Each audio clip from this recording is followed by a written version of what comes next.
The Celtics with no answers for Damian Lillard and the Portland Trail Blazers. My name is Mike Petraglia, joined here on the floor of TD Garden by Josue Pavone. 97-92, Celtics lose their fourth straight out of the All-Star break, their first home game since the All-Star break. They're now 37-25.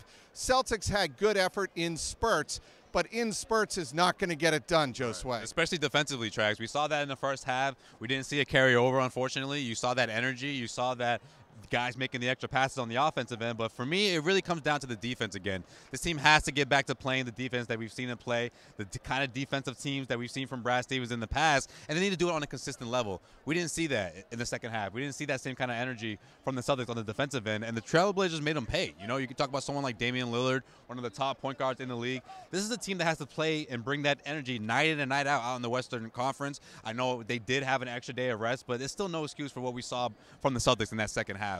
Look, if there's one play to me that sums up this game and the frustration Celtics fans are feeling, it was the end of the third quarter. Al Horford with a bucket to make it 72-64.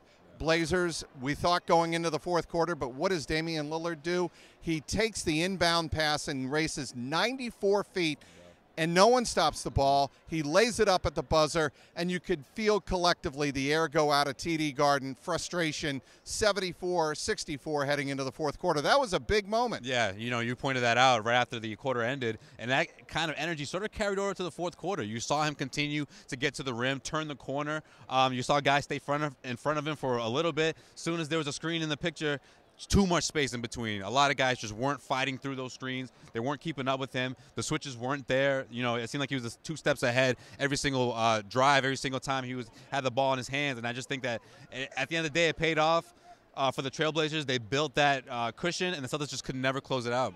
This Garden Report is brought to you by our friends at 1 in 100. Go to clnsmedia.com/Celtics raffle for your chance to win in a raffle some of the best Celtics tickets anywhere for the cost of a large pizza or a beer. Again, go to clnsmedia.com/Celtics raffle and visit our friends at 1 in 100.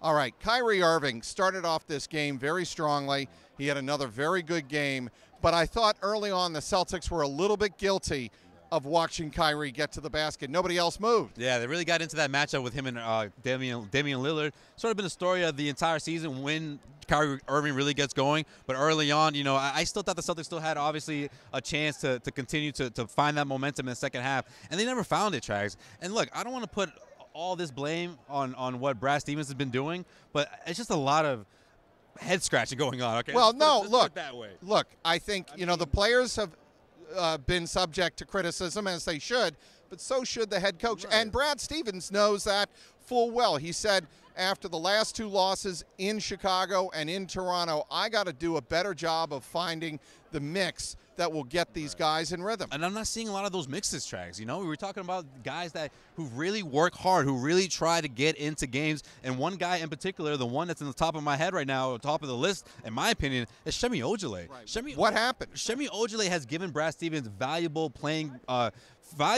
time whenever he gets his numbers, whenever his number is called, and specifically against the Milwaukee Bucks. This isn't something that he's been doing a month ago. He's sort of been there when his name is called. He gives you valuable playing time on the defensive end, 3-and-D guy, and then you don't see much of him after that.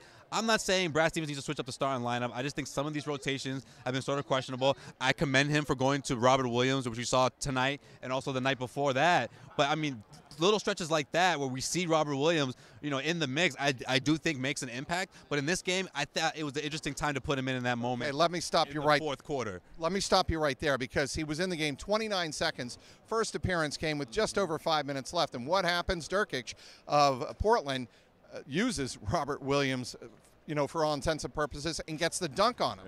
Yeah. I mean, that's the thing, Charles. You got to pick the right moments when to do it. It's a tough spot for the rookie. It's a really tough spot, especially in that point of the game. Nor is it a good time to put him in when they're losing by 28, like we saw one night ago. You know, it's just very tough for Brad Stevens. I understand for him to divvy up these minutes and break things down. But look, when you have someone like Terry Rozier who sat out tonight, when you have Brad Wanamaker not in the mix, I thought he'd go a little deeper tonight. We didn't see that. And again, I still say, where's Shemi? Give Shemi a shot here. You need to up the defense, when the defense lacks, when they struggle, like they have all season long in the second or third quarter, or sometimes both, I think those are great moments, great stretches to go to Semi Ojeleye. All right, the Celtics made one final run in this game. They were down 92-80 and then made that big run, 7-0 run, got right back in it within 5.